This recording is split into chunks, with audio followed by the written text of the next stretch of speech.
Hello friends, welcome back to my channel Mamata's kitchen. ಇವತ್ತು ನಾವು spicy mutton gravy ಮಾಡ್ತಾಯಿದ್ದೀವಿ. ಬನ್ನಿ ನೋಡೋಣ ರೆಸಿಪಿ. 1 kg ಮಟನ್ ತೊಗೊಂಡಿದ್ದೀನಿ. ರುಚಿಗೆ ತಕ್ಕಷ್ಟು ಉಪ್ಪು, ಒಂದು ಅರ್ಧ ಟೀ ಸ್ಪೂನ್ ಅರಿಶಿನ, ಒಂದು ಅರ್ಧ ಈರುಳ್ಳಿ, 4 ವಿಷಲ್ ಹೊಡ್ಕೊಂಬರೋಣ.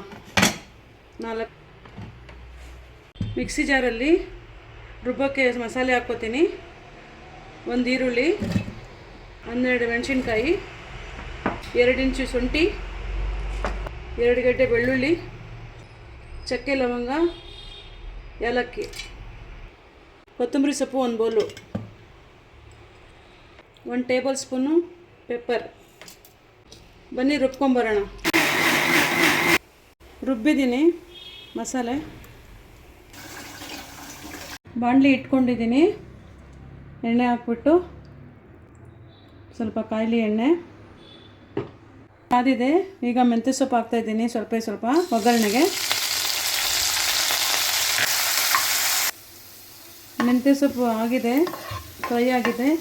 ಈಗ ಮಸಾಲೆ ಹಾಕ್ತಾಯಿದ್ದೀನಿ. ರುಬ್ಕೊಂಡಿದ್ನಲ್ಲ ಅದು ಮಸಾಲೆ ಹಾಕ್ತಾಯಿದ್ದೀನಿ. ಧನಿಯಾ ಪೌಡ್ರ್ ಹಾಕ್ತಾಯಿದ್ದೀನಿ, 1 ಸ್ಪೂನು. ಚೆನ್ನಾಗಿ ಫ್ರೈ ಮಾಡ್ಕೊಳ್ಳೋಣ. ಇದು ಸ್ವಲ್ಪ ಎಣ್ಣೆ ಬಿಟ್ಕೋಬೇಕು. ಚೆನ್ನಾಗಿ ಫ್ರೈ ಆಗಿದೆ. ಇದಕ್ಕೆ ಮಟನ್ ಸೇರಿಸ್ಕೊಳ್ಳೋಣ. ಬೆಂದಿರೋ ಮಟನ್ ಸೇರಿಸ್ಕೊತಾ ಇದ್ದೀನಿ. ಚೆನ್ನಾಗಿರುತ್ತೆ ಗೈಸ್, ಮಾಡ್ಕೊಂಡು ನೋಡಿ ಒಂದು ಸಲ. ಚಪಾತಿಗೆ, ರೊಟ್ಟಿಗೆ ಮತ್ತು ಮುದ್ದೆಗೂ ಚೆನ್ನಾಗಿರುತ್ತೆ. ಚೆನ್ನಾಗಿ ಫ್ರೈ ಆಗಲಿ. ಅದಾದಮೇಲೆ ಒಂಚೂರು ನೀರು ಹಾಕಬೇಕಾಗತ್ತೆ. ಸ್ವಲ್ಪ ಫ್ರೈ ಆಗಿದೆ. ಈ ಸಮಯದಲ್ಲಿ ನಾನು ನೀರು ಹಾಕ್ತಾಯಿದ್ದೀನಿ. ಸ್ವಲ್ಪ ನೀರು ಹಾಕ್ತಾಯಿದ್ದೀನಿ. ನಿಮ್ಗೆ ಎಷ್ಟು ಗಟ್ಟಿ ಬೇಕೋ ಅಷ್ಟು ನೀರು ಹಾಕ್ಕೊಳ್ಳಿ.